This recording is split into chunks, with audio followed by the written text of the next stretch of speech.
Hey, what's going on YouTube? I wanted to talk about a type of protein powder that I've been using more and more of in my day-to-day, and that is casein protein. In this video, we're going to talk about the similarities and differences of casein protein powder compared to the whey protein powder that we're already familiar with, the advantages and disadvantages, and the different use cases in which casein may be advantageous over regular whey protein powder. So let's get started with a quick overview of how both casein and whey protein are made. Both of them are byproducts from the manufacture of cheese from milk. Whey protein powder is 20% of the remaining liquid waste that is then re-solidified and pulverized into the powder that is then sold in supplement form. The remaining 80% of the solid waste product is then further refined into off-the-shelf cheese products such as this cottage cheese, or is then pulverized and sold in supplement form as casein protein powder. Now, casein protein powder as a bodybuilding supplement has been sold ever since casein protein powder has had a use case. The advertised use of casein protein powder compared to whey protein powder is a slower digested protein that may help fuel your muscles for longer during the course of the day. And this comes from the clotting effect or the binding effect of casein protein powder to water as well as itself. It forms clots in your stomach. I do just have to interrupt with a machete order edit. You really should be getting most of your protein from whole foods instead of protein powders.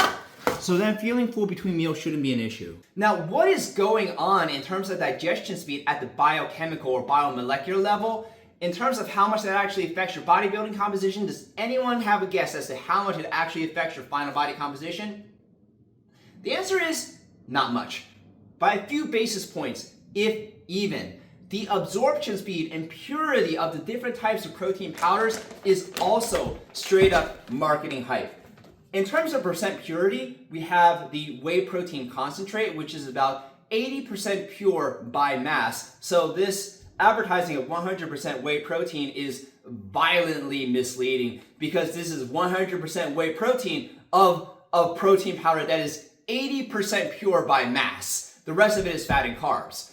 Whey protein isolate is about 90% pure, and we can get even purer into hydrolyzed whey protein. And this isn't even 100% hydrolyzed whey protein. This is a hydrolyzed whey protein blend. You can take a look at some of my older, from 12 years ago, supplement reviews in which I bought everything under the sun because I fell for all of the marketing hype. And that's when I did buy the 100%, 99.9% pure hydrolyzed whey protein, thinking that extra purity and associated absorption speed was going to help my body composition. Do y'all see how young and impressionable I was? Now, casein protein powder is about 90% pure by mass. Purity and absorption speed. You hear a lot about absorption speed in the anabolic window from the guy over at GNC who's trying to make his commission. But in terms of absorption speed, meal timing, anabolic windows, everything is second to net calories and net macronutrient profile on the day. So in terms of protein powder absorption speed having an effect on you, don't worry about that in terms of your final body composition. You should, however, be discerning in the type of casein protein powder that you buy. The two common types of casein protein powder sold as bodybuilding supplements are micellar casein and calcium caseinate. Micellar casein is going to be the air quotes better casein protein because it's more similar to the food products we consume as casein protein powder like cottage cheese. It uses a more sophisticated, I don't know about more sophisticated, but at least it's a more expensive manufacturing process to maintain the purity of the micellar casein, whereas calcium caseinate is treated with alkali to make a dissolvable, a soluble powder that's actually sold more as a blend in the types of blended protein powder. So the calcium caseinate is going to be easier to mix, but it could have a metallic aftertaste, and the more food-like consistency of 100% casein as micellar casein is going to be optimal for consumption and meal preparation. You see, even here mixing the micellar casein in your conventional shaker bottle mixes just fine in a regular blender bottle. So I did drink a lot of casein protein powder in college before I had access to a kitchen to do proper meal prep, and drinking protein powders was one of the very few ways that you could actually hit your macronutrient intake goals in college. One of the advertised use cases of casein protein powder was drinking it before bed because the steady stream of nutrients over the night is going to help prevent muscle breakdown. That is outright fear marketing, because for your body to be in catabolic state, aka muscle breakdown, it takes clinical starvation, more than just intermittent fasting. You need to be clinically starved for your muscles to be in a catabolic, aka breaking down state. Think about how hard it was to go into an anabolic state. It's almost as equally hard for your body to be in full muscle breakdown mode. Some bodybuilders do drink casein protein powder before bed because they enjoy it. Some don't because they don't like the feeling of bloat and needing to use the restroom in the middle of the night. I eat actual food before bed. I eat at least 6 ounces of cooked chicken before bed to prevent the hunger pangs overnight. So what does modern science say about eating before bed for optimal body composition? That's where you just have to not GAF about what science says. Do what makes you feel the best. If you get hungry in the middle of the night, eat before bed. If you don't sleep well on a full stomach, don't eat before bed. With that being said, what do I think about actually drinking casein protein powder as a meal replacement? 99% of the time, it's really just satisfied by regular whey protein powder, and this is whey protein concentrate. It's like the least pure form. I do drink isolate version of whey protein over concentrate because I think the cost difference is worth it. I have a sensitive stomach, I'm lactose intolerant. This already comes with a little bit of digestive enzyme. The isolate is a little bit purer, so it goes into my stomach a little bit easier and comes out the other end a lot easier as well. But stepping up to hydrolyzed whey protein, do it if you want to, but I've really never been able to notice much of a difference, and science will agree with me. So with that being said, if I don't think the advantage of drinking whey protein powder, because in Janet Yellen's America, it's about 25 to 50% more expensive compared to other whey protein powders forms. This Rule 1 protein powder I have on order, $40 for about 5 pounds. That's the cheapest that I've been able to see it, so I'll have to see how that actually tastes when the Rule 1 casein protein powder comes in. So what do I think is an actual use case of casein protein powder if I'm not drinking it like I drink whey protein powder?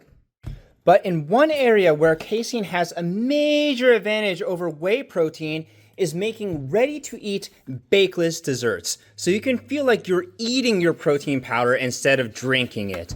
I got the idea from watching plenty of overnight oats videos. Now, I'm not a very big fan of overnight oats. I'm sorry if you do enjoy them, but my opinion is that somebody with skin in the game basically gaslit the public into enjoying what is essentially cold oatmeal with half a bag's worth of Skittles added to sweeten so that you can actually tolerate the taste of cold oatmeal set overnight. I'm sorry, I know taste is subjective. I like plenty of pre-packaged overnight oats such as mush, but I got the idea of making desserts in a jar. What if we did overnight oats, but without the oats, without the carbs associated with oats? And that's where the casein protein powder comes in. So I already have a short on YouTube about my process in making it, but it was essentially 3 ingredients. It's just the casein protein powder, almond butter, and Greek yogurt. So I like using Oikos Pro Greek protein because, first of all, look at that advertising. No company is ever facetious with its advertising, and the protein to carbs ratio is among the best that I've ever seen. It is pricey though, but that's where we are in Janet Yellen's America. So we have our Greek yogurt, our casein protein powder, but we do need a little bit of liquid, and that's where the Core Power Elite 42 grams of chocolate milk comes in. And this is magic milk for all intents and purposes. The manufacturing process eliminates much of the milk in the roof of the mouth aftertaste, but there is a little bit of metallic aftertaste because look at that stevia. I don't know if it's just the stevia or the compounding of the artificial ingredients, but it's probably the compounding of the artificial ingredients, but we can get rid of some of that aftertaste with something that I'm going to show you very shortly. So there we go. There is essentially the same scoop that we use for the casein protein powder. We're going to put in the scoop of Fairlife Core Power Magic Milk. Now, I did use almond butter in my original formulation, but I have something that for this purpose is a lot better. It's not going to replace the taste of almond butter, and it's not going to, I mean, this may benefit some, but it's also not going to have the calories of almond butter. But this is powdered almond butter. And these powdered nut butters, I am astounded that there's not more content involving them, because at least in the short period of time I've used them, they are a game changer, and I can make content directly about this nut butter. But what the nut butter has an effect of doing is like a creaming agent.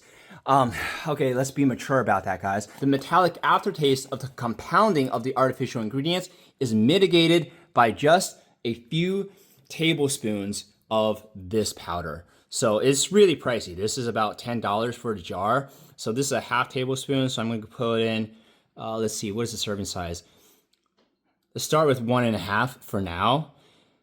And it's going to be easier to mix than this almond butter. I hope it actually mixes evenly, because there's not really that much water in here. But you can see the effect of the casein protein and this. Like, okay, so it's still reasonably easy to mix, even with just that one scoop of Fairlife. But look at the consistency that this is going to add. There we go. And it's like making it already into a ready-to-eat type of cake or cheesecake. It is a little bit chunkier than using just the plain almond butter, so watch my YouTube short about how that looks. But this is ready as it stands right here. But I'm gonna do the exact same thing with this nonsense. But I'm gonna repeat the process, but not with casein protein powder, with hydrolyzed whey protein and isolate mix. And you can see the difference in using it. So this scoop, and I'm gonna reuse this scoop to use with Fairlife. Fairlife chocolate milk. The scoop goes in there. And then this is set on the side so you can see it happen in real time. And we need the proportionate amount. Peanut butter, just 3 scoops for now. Those are heaping scoops, so I'm gonna go a little bit lower on the final one. So there we go. Stir, stir, stir, stir, stir. Like, it's so wet. Again, be mature, guys. Look at that. It instantizes and mixes better, but it's still way, haha, way. It is still way too wet compared to what we have over here. You see this? It's like I can pour it pretty easily because of how wet it runs when mixed with the powder, but look at this. Over top. Nope, it is not a camera trick. Y'all saw it happen in real time. That is like a Dairy Queen Frosty. So that is what casein does for you. The clotting effect is advantageous in this instance. This is ready to eat right now. It has the consistency and density like a cheesecake. And the Fairlife protein with the almond butter powder mitigating some of the compounding of the artificial ingredients, metallic aftertaste, you'll have a hard time tasting the difference between this and straight up chocolate cake. It's nuts at what the almond butter powder does for this mix. But yeah, look at that. It's like a Dairy Queen Frosty. Look at how long, and I'm tapping. That's nuts. You had to see it happen in real time to believe me that that's what casein powder does. So what do I think about baking with casein protein powder? It works, but it's not special. I've done casein protein pancakes before, but I ended up needing to add a little bit more water so I can actually pour the substance onto the cooking surface.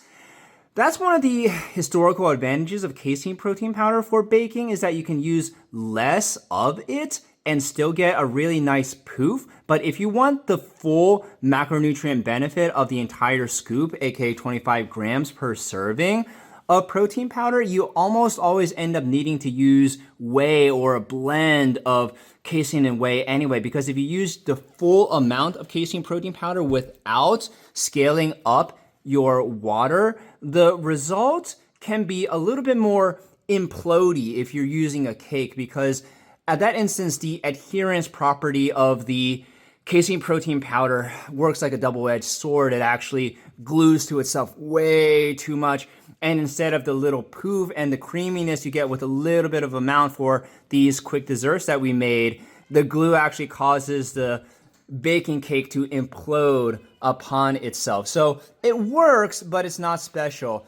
Another thing you can do is glove up and roll the casein protein powder with some peanut butter and water. Add some chocolate chips according to preference. We don't have any chocolate chips, but we have these 100-gram bars that we get from Halloween that nobody ever really likes. And we just made some cookie dough bites, air quotes cookie dough bites. They're really peanut butter. They don't really have any cookie dough in them at all. No flour. There's no baking required. They're ready to eat right now, but you can freeze them overnight for a little bit better texture. Also smash a larger one into the shape of a cookie instead of a cookie dough mini bite. Guys, I hope you enjoyed watching this video about casein protein powder and its various use cases. Give this video a like rating if I was helpful. Please subscribe so you can see more of my content and leave suggestions about what future videos you would like to see. My name is David and I will see you next video.